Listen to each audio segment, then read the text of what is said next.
of the things that I learned as I was preparing for this series about heresies and conflicts in the church is that the word heresy itself comes from the Greek word hereomai, meaning to choose.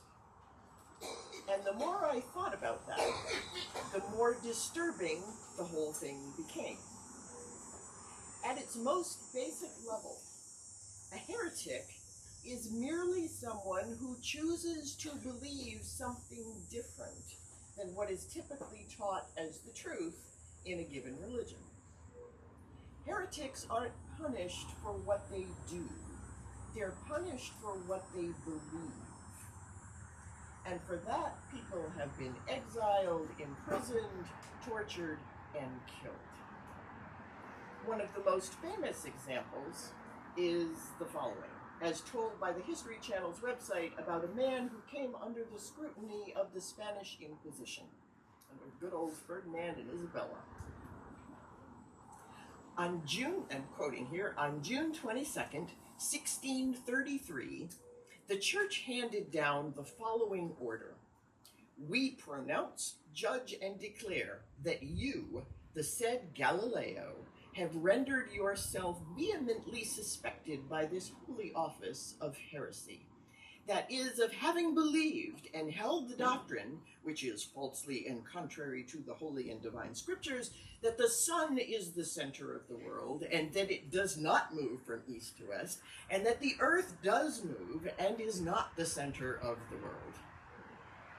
Along with, I'm continuing the History Channel's quote here, along with the order came the following penalty.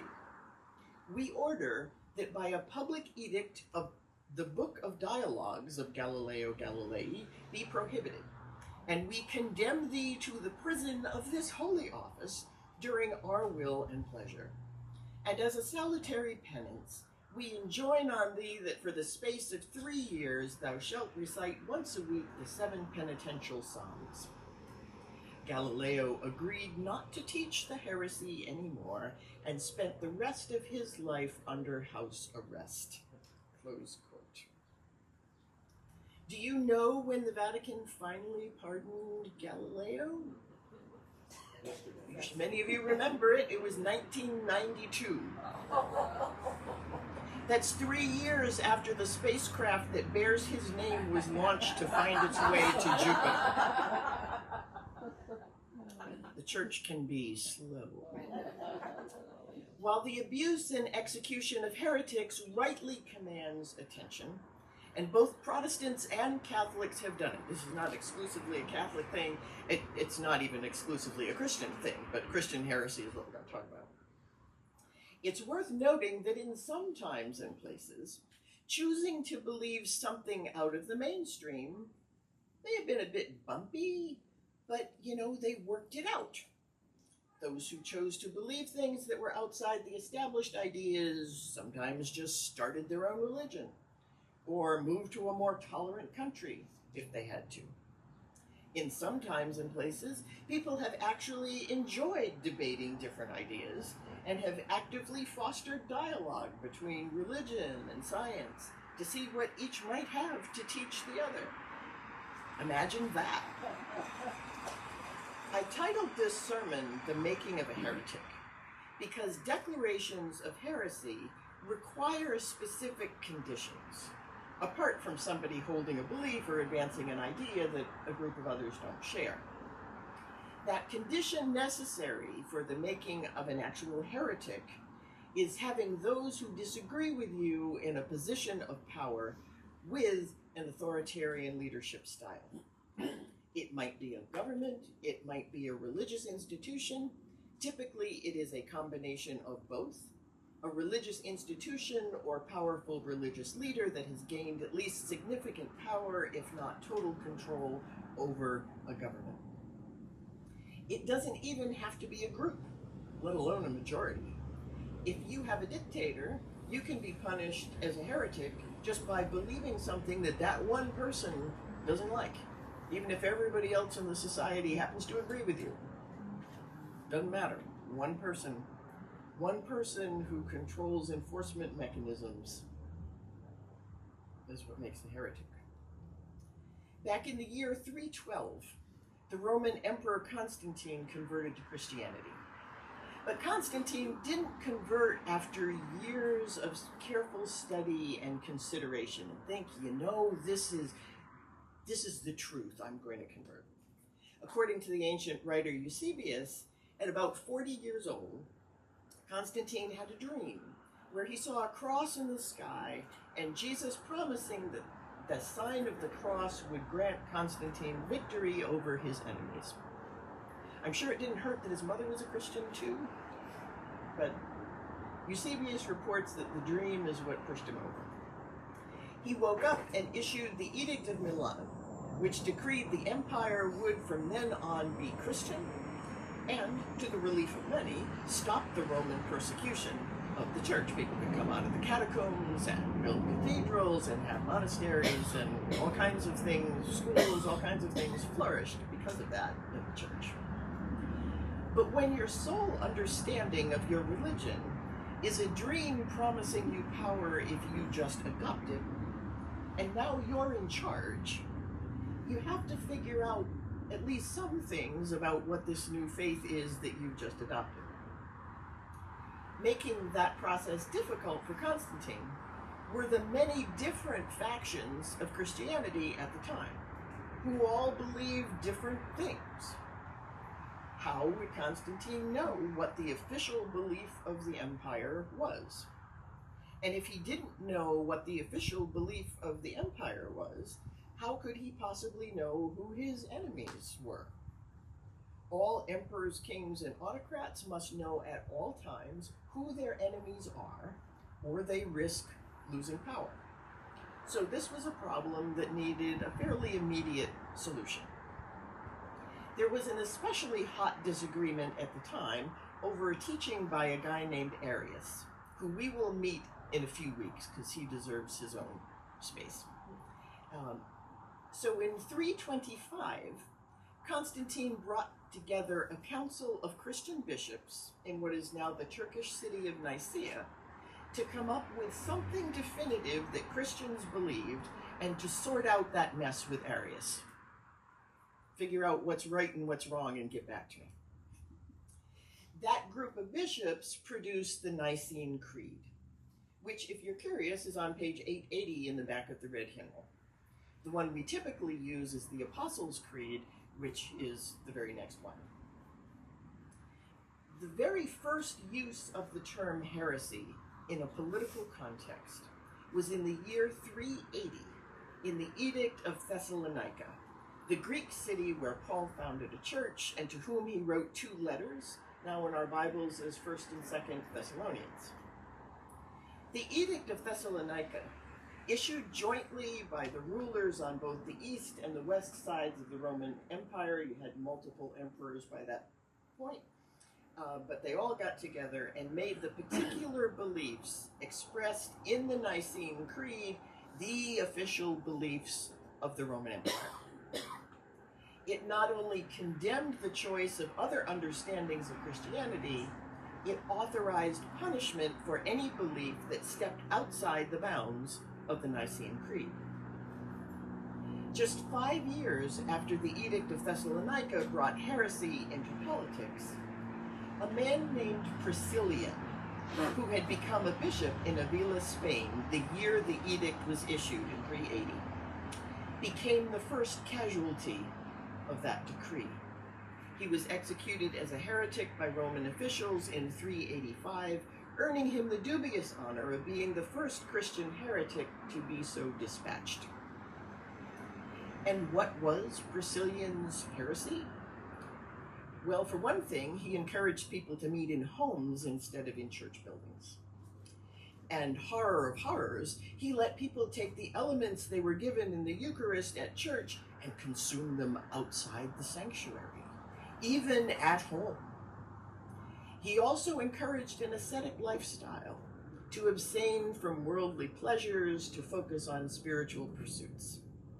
He recognized religious wisdom and authority in apostles, prophets, and teachers, and not just priests and popes.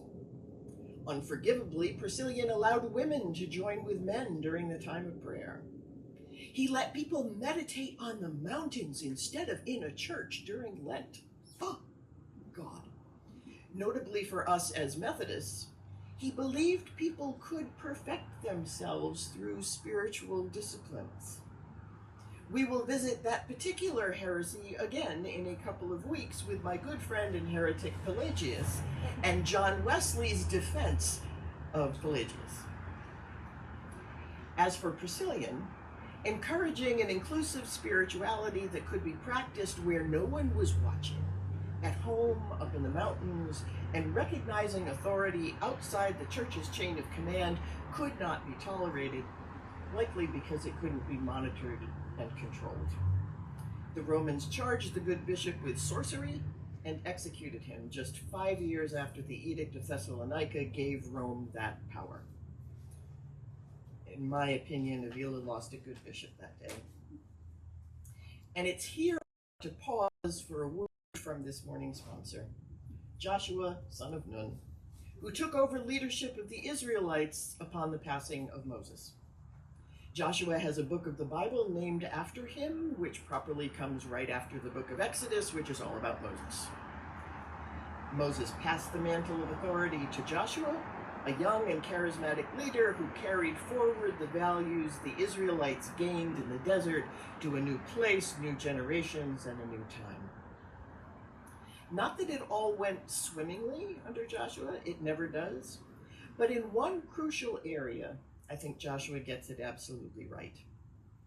If you remember back to Moses getting the 10 Commandments on Mount Sinai, in Exodus 19, verses 7 and 8, we read, quote, "So Moses came, summoned the elders of the people, and set before them all these words that the Lord had commanded him. The people all answered as one, 'Everything that the Lord has spoken, we will do.' Moses reported the words of the people to the Lord. Only when God hears that response, that the people are in agreement, does the law actually go into effect. That comes next in Exodus 20. In other words, the people had a choice. That choice was preceded by a long reminder about all God had done for them in liberating them from their bondage in Egypt and getting them safely to that point. And while it's true that it would be pretty silly not to choose to stick with the God who'd done all that for you, the Israelites still were given a choice. And God waits to implement the law until he hears that the people are okay with that. And they willingly bind themselves to God's commandments. That's one of many reasons that those today trying to force-feed the 10 Commandments onto everyone is so offensive. Not even God did that. The God who liberates is not the God who turns around and enslaves people to a different kind of law against their will. God is love, and love has to be freely chosen or it is not love. A point I'll come back to when we visit the free will versus predestination debates later in this series. The God of Abraham, Isaac, and Jacob is a God of freedom. If you choose to follow that God, you do have to check the box saying that you have read and understood the terms and conditions. But you can choose to not check that box and walk away instead. And Jesus does this too. If you remember when Jesus reaches out to the rich young ruler who says, "What must I do to be saved?" And they sort of agree on the principles, and Jesus is he loves the young man, the Bible tells us, and gives him the same invitation that he gives to the other disciples, the other of the 12. Come, follow me. And the rich young ruler says no. He cannot accept the terms and conditions that Jesus clearly laid out, that he would have to go and sell all he had and give to the poor and then come and follow me. He refuses the terms and he walks away. And notably, Jesus doesn't run after him and beg him to stay. Jesus doesn't strike him with love. Jesus doesn't run and hide Anyway, said no. And although Jesus wanted something different, Jesus honored that young man's choice. There is always a choice, both in Judaism and in Christianity. The Israelites had a choice in whether to accept the bounds of the Ten Commandments. They said yes. And right before Joshua dies, in today's reading from Joshua 24, that covenant first made at Mount Sinai with Moses is renewed now that the Israelites are in the promised land and Joshua is about to depart this earth. Just like Moses before him, Joshua recites a long litany of all God has done for them to that point. That's what comes before what Laura read for us this morning. Also, just like with Moses, the people have a choice. They are in a new land. There are other gods worshipped in the region. The God of Moses lets the people choose, and Joshua does not take that choice from them. As we heard a bit ago from Joshua 24, now if you are unwilling to serve the Lord, choose this day whom you will serve, whether the gods of your ancestors served in the region beyond the river, or the gods of the Amorites in whose land you're living. But as for me and my household, we will serve the Lord. The people responded, of course they're going to serve the Lord, which I'm sure they knew was the expected answer. But Joshua actually then stops to press the case, just as Jesus would later press his disciples to actually count the cost before signing up for this discipleship thing. In chapter 24, verses 19 and following, Joshua backs up to say, in essence, are you sure? Are you really, really sure? You can get out now if you want. But if you go forward, you got to check that box and go all in, or there are going to be real consequences. But you can leave now and go worship some of those other gods if you feel like it. The people still insist that no, they too will serve the Lord just like Joshua has said he will, and Joshua sets up a stone as a memorial to their commitment. And from there, the people go to their own tribal territories, which by then they've divided up amongst the 11 of the 12 tribes, because one is the Levites who works in the temple, and they don't get land. But they're in kinship groups, which lead themselves really in day-to-day matters. When there's an outside threat, someone steps up to unite the tribes to defend themselves, and those periodic charismatic military leaders become known in the Bible as judges. Their stories are in the next book of the Bible, which bear that name. But in times of peace, there were no judges. All the tribes just sort of ran themselves. A threat comes, somebody steps up, unites them, fights them off, and then they go back to sort of running things themselves. Now think again about the fact that the root of the word heresy is simply the Greek word for making a choice. But since the late 4th century, in times and places when the church has been able to co-opt or directly take command of empires and nations, cities and councils, armies and treasuries, that joint church-state owns not just your body, but your mind. You are not free to express any beliefs contrary to whatever brand of Christianity has wrested control without giving up basic civil liberties, up to and including your life. Whether it was Constantine imposing the Nicene Creed on the Roman Empire, John Calvin imposing his brand of Protestant belief on Geneva and killing Anabaptists, the Puritans of Massachusetts Bay driving Quakers or even other Puritans with slightly different beliefs out of the colony, or Hitler imposing Christian nationalism on Nazi Germany and sending others to the gas chambers.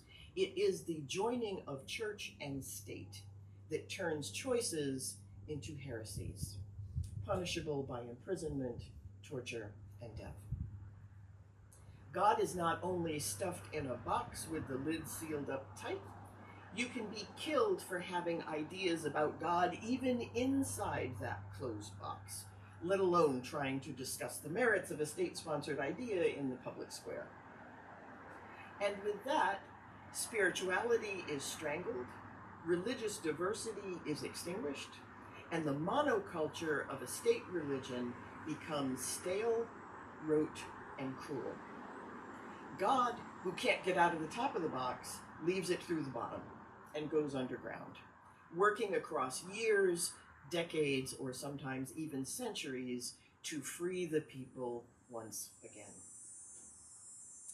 Heresy, as we think of it today, can't exist in a truly free society. The First Amendment in our Constitution forbids the establishment of any religion by the government at any level, which allows everyone to freely practice their faith and believe what they want to, as long as it doesn't infringe on the rights of others. The language of heresy is not the language of freedom. Starting next week, we'll be diving into some specific beliefs that have been labeled as heresies, as well as other ideas that have divided Christians across time. Where I hope this will lead is to greater understanding of our own faith, both personally and collectively, even if we believe different things, which I am virtually certain we do. I want every person here across these weeks to look inward and think, gee, what do I actually think about that? I'm going to do my best to provide both sides of these debates. And more importantly, how did I come to believe that thing I believe? Did I just swallow what someone told me at some point in my life? Or did I wrestle through the options myself and land here as a result? Did I even know there were options? Did I experience something that caused me to question what I was told Christians believe? Did I experience something that confirmed for me what Christians believe? Do all Christians actually believe it? Is there any such thing as what Christians believe? Or am I talking about just Catholic Christians or Methodist Christians or Presbyterian Christians or whatever? The only thing I feel sure of is that some part of every single belief, whether labeled as orthodox or heretical, is at least partially wrong. It's just hard to tell which part it is. Call it the blind men and the elephant syndrome from the poem I closed with last week. Just don't call it heresy. And if someone is slinging the heretic label at you, just quietly excuse yourself and walk away, because you will be banging your head against a wall, and it's going to annoy everybody and help nobody. My hope is to help you get a glimpse of what was described in a piece in the New York Times in 1930.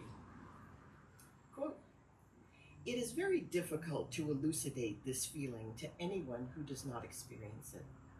The individual feels the vanity of human desires and aims, and the nobility and marvelous order which are revealed in nature and in the world of thought. Individual existence strikes him as a sort of prison, and he wants to experience the universe as a single significant whole. The religious geniuses of all ages have been distinguished by this kind of religious feeling. In my view, it is the most important function of art and science to awaken this feeling and keep it alive in those who are receptive to it." The author of those words, anybody know? Albert Einstein. May we all be receptive to God and to each other, and to the particular heretics called Gnostics, who we're going to talk about next week. Amen. Amen.